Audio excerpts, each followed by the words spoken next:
Blackridge, Oregon sits in the cup of the Ridgeback Mountains like something the world meant to throw away but couldn't quite let go of. Population 1,200, one diner, one sheriff, one library, and a fog that never fully lifts, not even in August, not even at noon. Lyra Bennett has lived here her whole life and has never once stopped feeling like she's standing slightly outside of it, watching through glass. She draws star maps she doesn't remember starting, fills sketchbook after sketchbook, and calls it a hobby because she doesn't have a better word for compulsion. September 1st, first day of senior year. Lyra tucks a pencil behind her ear, a habit borrowed from her father, pulls on her beanie against the morning cold, and walks to school through fog so thick she can taste it. The forest watches from every direction. It always does. Petra Vasquez is waiting at Lyra's locker with a camera already raised, documenting the hallway like it's a crime scene.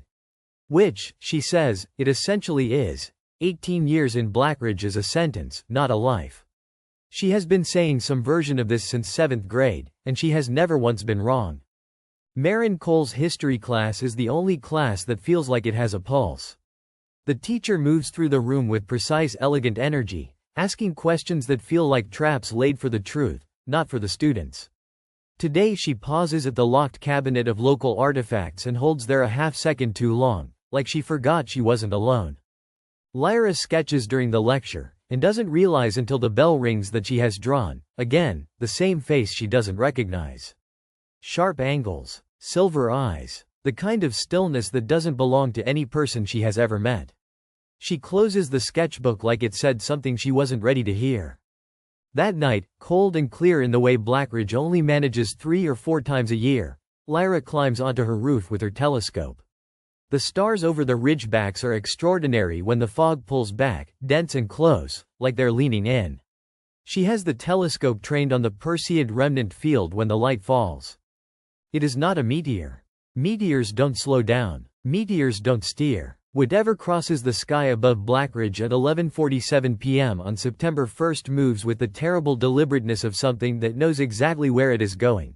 And then it hits the Ashwood forest with a sound Lyra doesn't hear so much as feel. A bell tone that strikes directly behind her sternum and resonates for 10 full seconds. Lyra watches the tree line glow for 30 seconds and then go dark. She waits for sirens, for neighbors, for her father to call up through the window. Nothing. The street below is empty.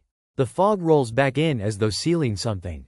She is, as far as she can tell, the only person in Blackridge who noticed. Downstairs, her father Elias sits at the kitchen table with both hands flat on a spread of old papers. He doesn't look up when Lyra comes in from the cold. He says, without being asked, it was probably just a logging truck on the Ridge Road. The papers under his hands are not about logging trucks. Lyra can see that from the doorway. She watches him. He does not move the papers. She says good night and goes to bed and does not sleep, lying on top of her covers with her sketchbook open on her chest, staring at the ceiling, counting the hours until dawn with the fixed patience of someone who has already decided what they're going to do.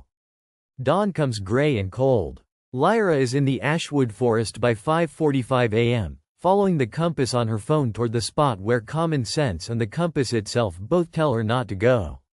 The compass starts spinning freely about a quarter mile in, which she notes in her sketchbook and keeps walking. She smells the crater before she sees it. Iron and ozone and something beneath both, warm and complex, like turned earth after lightning, like the inside of a clock. The trees around a 30-foot clearing are bent outward, preserved mid-recoil. The ground at the center is scorched black and still faintly warm under her boot sole. He is sitting at the center. Not lying, not unconscious, not injured, sitting, cross-legged in the scorched earth, looking at his own hands with an expression of calm curiosity, as if he simply woke up here and found the situation interesting. He looks up at the sound of her footsteps and says, with total certainty, Lyra. Lyra's first instinct is to run. Her second instinct, which arrives immediately behind the first and shoves it aside, is to step down into the crater. She does. Her boots hit the warm scorched earth 6 feet from him. He doesn't move. She says, "How do you know my name?" It is not quite a question. He considers for a moment. "I'll explain. Can you help me stand? I haven't had legs in a while." He says it without self-pity, like it is simply a technical difficulty. Lyra stares at him for a long 3 seconds. Then she extends her hand. Later, she will write in her sketchbook margin, "First contact, 6:02 a.m. Noted. He weighs exactly as much as a person. As if he wanted to make sure of it. While Lyra is in the forest making contact with something the universe sent specifically to her. A black car with out-of-state plates is pulling into Blackridge for the first time, moving slowly down the main street as if measuring it. The man inside drives one-handed, the other resting on a black cane across his lap, a glass orb at its head catching the gray light. Something moves inside the orb. Something small and very fast. He checks into the Blackridge motel with a smile that works perfectly, warm, slightly tired, the smile of a man passing through on business, nothing unusual. Then he walks to Nola's diner, takes a stool at the counter, orders black coffee, and begins asking questions in that particular tone that sounds like friendly small talk and isn't. Nola brings him his coffee. Her hawk amber eyes don't leave his face once. He asks about property history. About the forest ordinances. About why the Ridgeback Observatory has been closed for 40 years. Nola answers each question with something that sounds like an answer and contains almost no information. She wipes down the counter between each response. She does not stop wiping it down for the entire conversation. Across town, Sheriff Hargrove is already at her desk before 6 a.m. She has a photograph pinned to the board above her station. A dark tree line, a smear of light, timestamped 11:47 the previous night. Her wire-rimmed glasses are pushed up into her steel gray hair. She is staring at the photo with the expression of a woman who hoped this day wouldn't come in her tenure, and always knew it would. She lifts the thermos, sets it down without drinking, picks up her radio, sets that down too. Then she pulls open the bottom drawer of her desk and removes a file folder so old the cardboard has gone soft, and opens it on the desk, and reads what she has apparently read many times before. Her jaw tightens. The static on the radio spikes once, sharp, and fades. In the forest, Lyra is walking Kylam out of the crater and already knowing, with the bone certainty she has learned not to question, that she is not going to tell anyone official about this. He walks steadily but carefully, like someone relearning the specific weight of gravity. She asks where he needs to go. He looks at the ridge above the tree line and says, without hesitation, "The observatory." Lyra stares at him. The observatory. Of course it's the observatory. The one place in Blackridge that's been empty long enough to hold a secret, perched up on the ridge like it's been waiting. She doesn't ask how he knows about it. She is rapidly running out of questions she expects him to answer honestly. The switchback road to the observatory is barely a road, more a memory of gravel, mostly moss. Lyra leads, Kylam follows in bare feet over cold stone without a single flinch, which she tries not to think about too hard. He moves like someone who has done something very much like walking before, but not quite walking exactly. The difference lives in the hips. The observatory's side door is sealed with a padlock that gave up decades ago. Lyra shoulders it open and the interior swallows them both, concrete and cold, the smell of wet stone and old paper and something faintly electric. Through the cracked dome above, the frozen telescope points at a sky going gold at its edges. Kylam stands beneath it and tilts his face up, and something in his expression shifts from careful to grieving. She gives him exactly 40 seconds of that before she says, "You knew my name." Before I said anything, before I came close enough to read a name tag, before anything. "You said Lyra." He turns from the telescope dome. His silver-gray eyes catch the new light at their gold-edged rim. He says, very carefully, "Yes." He doesn't lie to her. That's the first thing she learns about him. He will deflect, he will go quiet, he will redirect with almost surgical precision, but he will not construct a lie. "Yes," he says. He has known her name for a very long time. And when she opens her sketchbook with hands that are not quite steady and holds up 3 years of drawings, the same sharp face, the same silver eyes. He looks at the page for a long moment and doesn't say anything at all. Outside, in the new morning, Petra Vasquez is coming up the switchback road with her camera already out. She photographed the light last night on instinct, a smear of something falling, impossibly slowing, and she has been tracking Lyra's footprints in the frost since before full dawn, because Petra Vasquez has never in her life let an interesting thing happen without following it. Lyra catches the sound of Petra's sneakers on gravel and feels the specific tired affection of someone who knew, on some level, that their best friend was not going to be kept out of this. She meets her at the door. Petra's camera is already up. Lyra puts one hand gently over the lens. "You can document," she says quietly. "But you don't post anything." "Not yet. Promise me first." Petra looks past Lyra into the dark interior, clocks Kylam in roughly half a second, and looks back at Lyra with an expression that contains an entire conversation they will need to have later at length. Then she lowers the camera. She holds out her hand. Lyra shakes it. The deal is made, the way every important deal between them has always been made, without needing to say most of it aloud. Back in town, at the motel, Stellan Voss is on a phone call. Not his phone, a separate device, matte black, no visible manufacturer logo. He speaks quietly and precisely. He has confirmed the arrival. He has confirmed the girl is in proximity. He says the words threshold integrity is within operative parameters and pauses to listen, his pale ice blue eyes fixed on nothing, his heavy silver signet ring turning slowly against his finger.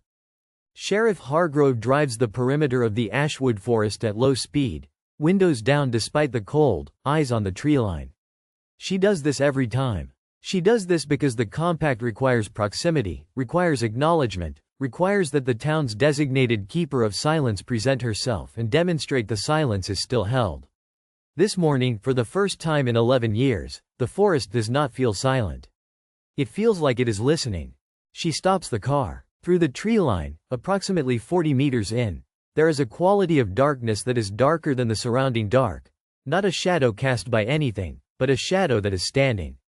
The temperature in the car drops 2 degrees in 4 seconds. Hargrove does not get out. She puts both hands on the wheel and stares straight ahead and says, to no one, to the road, to the compact, I know. I know something's changed. Give me time to manage it. The darkness does not respond. It does not need to. It simply remains. After a long moment, Hargrove puts the car in drive and pulls away at exactly the speed limit, because running would mean something, and she has spent 30 years making sure her movements mean exactly what she intends them to mean and nothing else. In her rearview mirror, the treeline recedes. The darker-than-dark place holds its position. It is still there when the mirror goes too small to see. At the observatory, Kylam is sitting cross-legged on the concrete floor beneath the rusted telescope, and he has been explaining for 40 minutes, and Lyra has been listening with the furious concentration of someone who knows they are only getting part of the truth but is banking every syllable for later. He uses the word firmament the way most people use the word sky. Like it is so fundamental that describing it is almost embarrassing. He tells them about sentinels. About the threshold under Blackridge. A point where physical reality is as thin as old paper and something vast presses against the other side. He tells them the firmament that governs it is fracturing in ways that haven't occurred in geological epochs, and his voice is steady describing this the way a doctor's voice is steady describing a terminal diagnosis, because steadiness is the only useful thing left. Lyra's pencil stops moving. He deflects the question of her name for the 3rd time, and this time Lyra lets him, because she has learned, in the last 2 hours, in this freezing concrete room where something that fell from the sky is speaking to her like she was always on the schedule, that there is an order to the things he is able to tell her. He is not withholding to be cruel. He is withholding because some of it she is not ready to survive yet. She hates that she believes him. Petra, from the back of the room, says, so to be completely clear, you're telling us the sky is broken, you fell out of it, and this specific town is the crack. Kylam turns to look at her. She has her glasses pushed up into her hair and is watching him with the direct unimpressed attention she normally reserves for bad film technique. He considers her for a moment. That is, he says carefully, a functionally accurate summary. Petra picks up her camera, looks at him through the viewfinder for a long moment, then lowers it without taking the shot. Later she will tell Lyra. I wanted to get it right. Like he needed to be gotten right, you know? Like a wrong angle would have missed the whole thing. Which is the most Petra sentence ever spoken, and also completely true. In the Blackridge Library, Elias Bennett opens the archive room and stands in front of a filing cabinet with the expression of a man at a crossroads he has been dreading for 18 years. His hands are flat on the drawer handle. Both pencils are behind his ears. His reading glasses are on. He is not reading anything. He is deciding something, and the decision is costing him, and whatever he decides, his daughter is somewhere in this town with something that fell from the sky. And he already knows she found it, because Lyra always finds the thing she's looking for. He pulls the drawer open. He removes a folder. He carries it to the library's main room, past the floor-to-ceiling shelves, past the half-finished mugs on the desk, past the smell of cedar and old paper that is the smell of safety, of everything he built, and he sits down at the reference table and opens it, and begins to read, for the last time, everything he has spent 18 years hoping he would never have to explain to his daughter. Above him, through the library skylight, the morning sky is still doing that thing it always does in Blackridge. Pressing down, full of something unspoken, the morning stretches on at the observatory. Kylam sits on the concrete floor with his back against the telescope housing, and Lyra sits across from him, sketchbook open in her lap.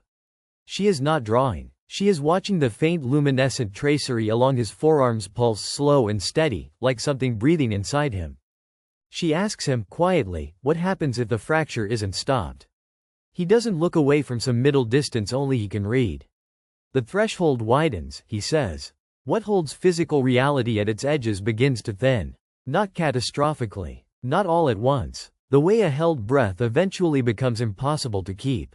He pauses. The town goes first. Petra says, from the back of the room. Okay, but there's a way to stop it. You wouldn't be sitting here explaining the problem like it's a school presentation if there wasn't a way to stop it. Kylam finally shifts his gaze to her. Something in him settles, almost like relief, as if her pragmatism is the first familiar thing he has encountered since falling. He says, yes, just that. And then he looks back at Lyra, and the way he looks at her in that moment contains something she won't be able to name until much later, when she is standing at the edge of a threshold that splits the world open, and she understands that he has known the shape of this ending since before he fell, and came anyway. In the library, Elias reads for 2 hours.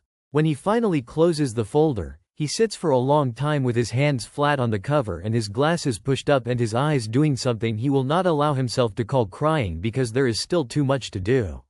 Then he picks up his phone. He does not call Hargrove. He calls his daughter. Lyra's phone buzzes on the concrete floor of the observatory. She sees her father's name and feels the specific cold of realizing two separate, impossible things have been converging on this morning from opposite directions, and they are about to meet, and she is standing exactly at the point of collision. She picks it up. She answers.